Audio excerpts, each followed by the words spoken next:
Don't forget to hit like, subscribe, and click the bell icon for more juicy content from me.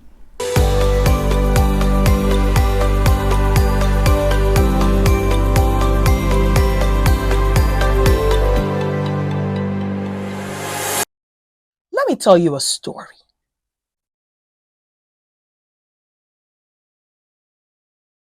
You're a mom, a doctor. You have some kids.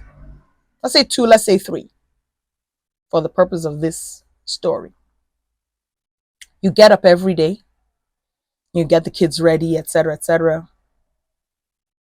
You go to work, you work maybe in a hospital, maybe in a clinic, office, wherever. Maybe you do shift work, maybe you're an ER doc. Then you work a shift, your work day, you come home, you're tired, of course. Maybe pick up kids from daycare, school, depending on what your situation is. Maybe you have a partner who picks them up, depending on what your situation is, right? You come home, maybe you have dinner, maybe it's late, you have dinner. The children are jumping all over you, they want to play, but you are tired, cranky. So now you're trying to play with them, but you're cranky. And they're not happy. So maybe they go away, or it's like, oh, don't disturb mommy, she's tired. Now you start to think, this job is taking me away from my family. And then on the heels of that follows another thought. But I went to school to be a doctor. I like my job. I like taking care of patients, or maybe being an administrator, or being a boss, or whatever it is you do in medicine. There are many things to do. I like my job. And I know people who would give their back teeth for this job. So why do I feel so bad about this job that I like? It's the kids. And now you're in this weird dilemma. I love my kids. I love my job. What do I do? I'm going to share with you 5 big mistakes that are making you miserable. Mistakes that you are making, actually. Because, external circumstances are what they are, and we can't always change them. But what we can change is the way we think about things, the way we see things, and entertain new perspectives.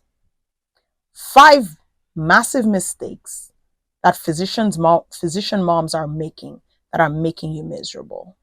Number 1, you might be parenting out of guilt.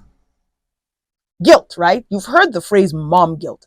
And I hate that phrase so much because nobody ever talks about dad guilt. Why does the word mom guilt even exist as a word? There's no such thing. There shouldn't be such a thing. You're a mom with a job. If you went to medical school or school and you're working, you were probably never going to be that stay-at-home, sit-down-at-home parent. So come to terms with that and stop parenting out of guilt. What do I mean by parenting out of guilt? Because you feel guilty, you may overcompensate for certain things with your children. Or you always feel bad about, I can't, I don't spend enough time with my kids. I don't spend enough time with my kids. But yet, guess what? If you're a stay-at-home mom, you'll probably be wanting to escape those same kids. Like, they're around too much. Remember that this is the human condition. We always want the thing we don't have. So instead of parenting out of guilt and feeling bad every time you have to go to work, do things differently. You have to work. Yes. And you have to parent. Yes. You can do both without feeling guilty. And instead of wallowing in guilty feelings, turn that guilt into a strategy.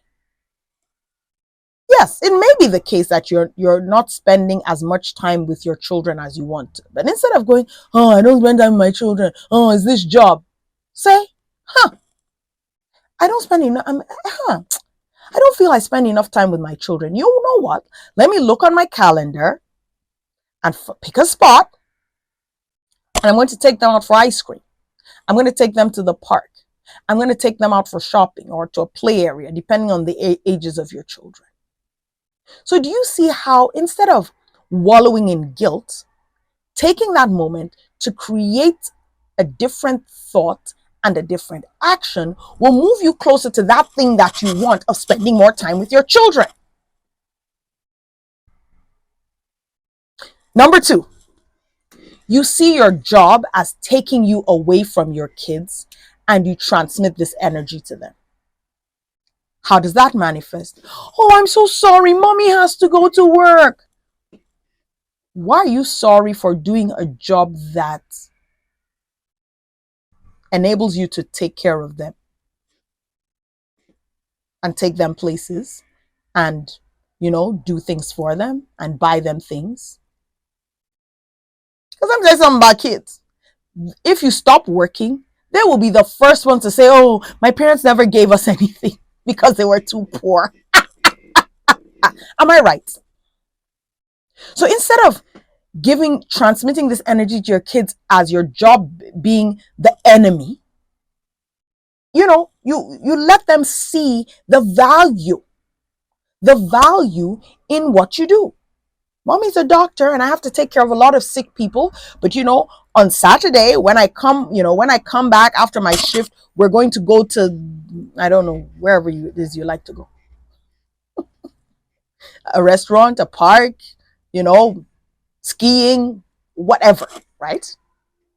So don't transmit that energy to your children of, oh, my job is the thing that's taking, I want to spend all this time with you, but I have to do this job that's going to take me away from you. That is a very disempowered place to parent from and not a good energy to transmit to your children. Let them know that yes, you love them. However, you work as well. You have this noble job taking care of patients or, whatever it is you do. There is dignity in labor. It doesn't matter whether if you're watching this and you happen not to be a doctor, your job is your job and it's what it is. Number three, because of mom guilt, you don't set boundaries with your children. I have seen children that are just allowed to completely rule the roost at home because their parents feel bad. You still have to set boundaries. Your children still need discipline. Your children still need structure. They need bedtime. They need consequences. They need rewards and incentives and bribery sometimes. But you still get to set those boundaries.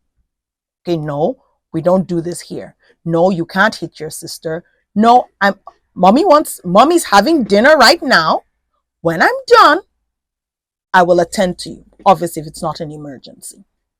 From as young as 18 months, if my children wanted something that wasn't emergent, like, okay, you didn't fall and hit your head or something like that. An emergency is an emergency. But when I'm eating, I don't get up to do, mommy is eating. I tell them, mommy is eating.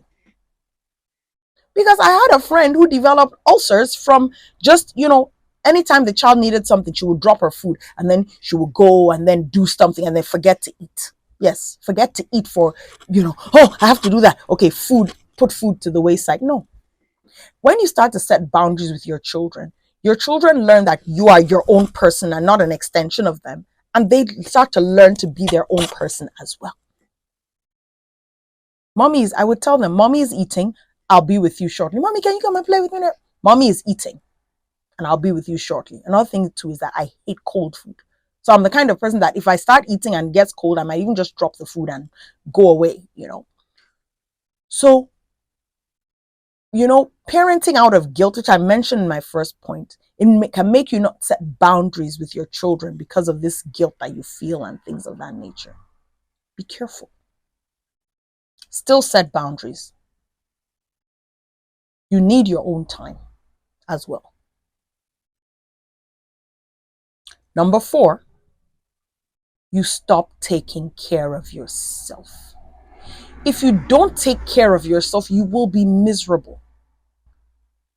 Your hair, your nails, your looks, your clothes, your health. Maybe you want to be a certain goal weight. Maybe you want to have a certain look, you want to look a certain way and be a certain way. Maybe you want to have regular massages because you drive an hour away to work and your leg is now having muscle spasms because you haven't had a massage in 6 months. You see, there are certain things that, and this statement is going to annoy a lot of people, there are certain things that are luxury for some, but survival for others. If you have to drive an hour to work and an hour back home, you need massages because that leg, that driving leg, and I've been there. Ooh. It's like, why is my leg throbbing? Like months on end. Like, what is wrong? One massage, and it's like, yeah, the therapist is like, ooh, do you drive a lot? I'm like, how do you know?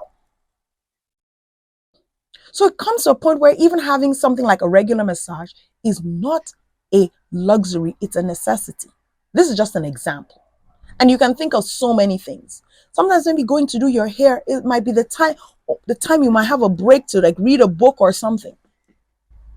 It's become survival. And if you don't take care of yourself, you will be miserable. And now when I say take care of yourself, I mean consistently. Not this performative self-care that people talk about. Self-care. What do you do for self-care? One day somebody asked that question in a group. What do you all do for self-care? We forget about that. So I said, number one, I don't forget about myself. Number two, what means self-care to you? Some people like massages. Some people hate them. Some people don't like somebody else touching them. Some people like spa days. Some people think, ugh, I got to get in this hot tub that other people have been in. Ugh. Take care of yourself. So I'm not talking about performative self-care. I'm talking about taking care of you as a human being. If you have a car, you take care of it. A machine. So the main machine that's running your life, you're not going to take care of that. Make it make sense. You cannot, self-neglect doesn't make you a better doctor, and it definitely doesn't make you a better parent. Take care of your mind. See a therapist. Get a coach. Read books. If you're into fiction books, read those. It's a form of relaxation. Get personal development books. Take care of yourself, because that's the only self you have. If that breaks, it's not like another one that you can just replace it with. Does that make sense? If you stopped taking care of yourself, start doing one thing every day that's good, that is for you, that takes care of you. That might even be just getting up 15 minutes earlier in the morning before everyone and having a cup of tea. It might be as simple as that to start.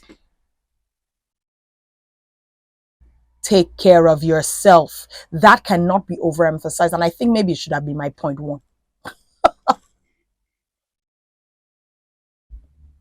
Last but not the least, physician mom. You don't outsource.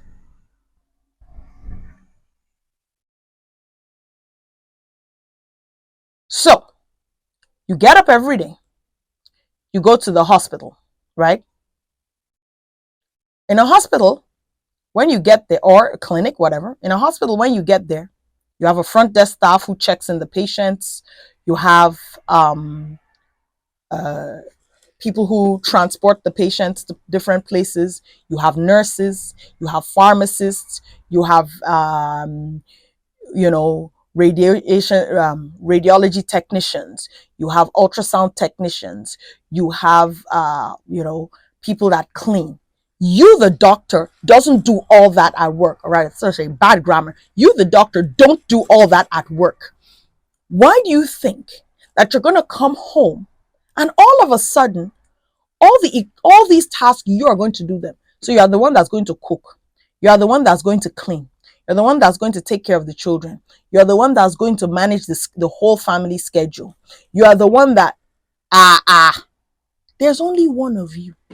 If you went to work tomorrow and your boss said to you, you know what, you're the one that's going to check in the patient, you're the one that's going to take the vitals, you're the one that's going to draw the blood, you're the one that's going to take the patient to the back to do the x-ray, you're the one that's even going to do the x-ray on the patient, and after you do the x-ray, you're going to bring the patient back. If the patient soils themselves, you're the one that's going to clean the patient. You will look at your boss and say to your boss, You are a madman. Leave me alone. I'm going back home.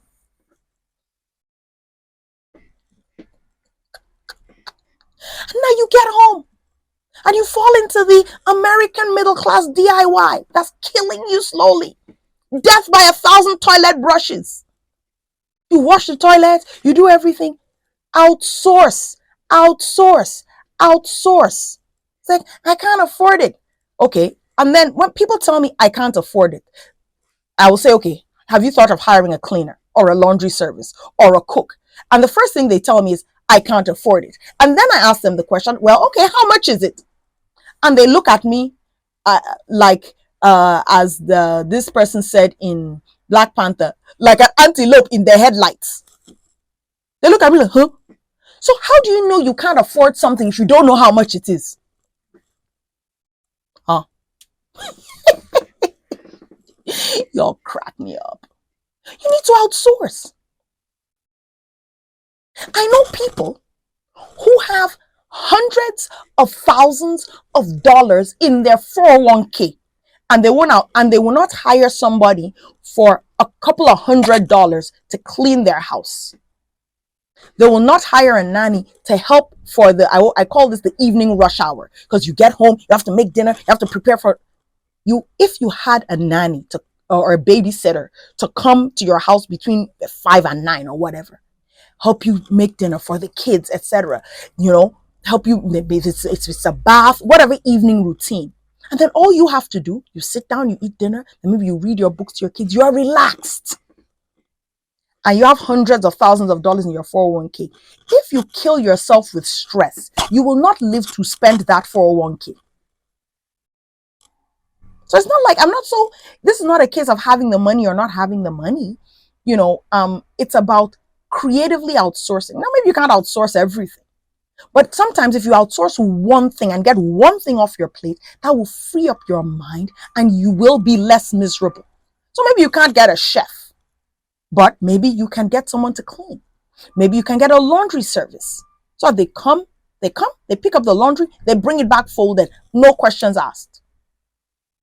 You need to outsource like your life depends on it, because it does. It does.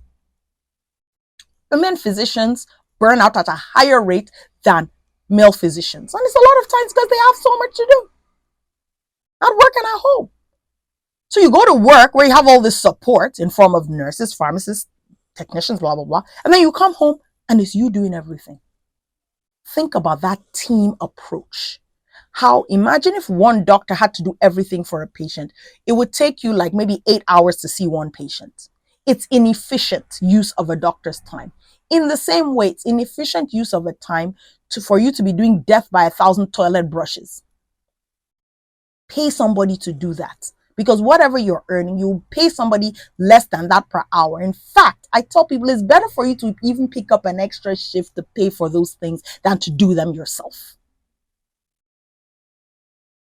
The day I decided I was going to hire a cleaner, I was a resident. I had come home. And then we used to have one day off a week. And I had 2 small children. My first child was like 2 or something, and my second was a baby, something like that. So that Saturday I was cleaning, and I was trying to get my 2-year-old to help me scrub the baseboards of the kitchen, in the kitchen. It's like, come help mommy, come do this. And then something just clicked. I was like, wait a minute.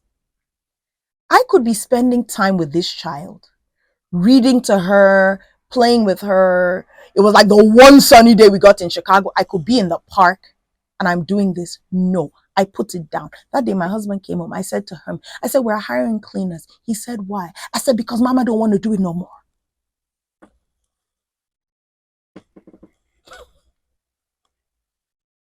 Outsource. So I'm going to go back. 5 mistakes that physician moms make that are making you and keeping you miserable. 1, you parent out of guilt. No need to do that. Two, you see your job as taking you away from your children and you transmit that energy to them. Not only are you miserable, they're miserable too. Three, you don't set boundaries with your children because of this guilt that we talked about. Four, you stop taking care of yourself. And five, you don't outsource. These things will keep you miserable, but there is an easy fix to each and every one of them. So, I hope you've enjoyed this podcast video, wherever you're getting this from, and I will see you next time.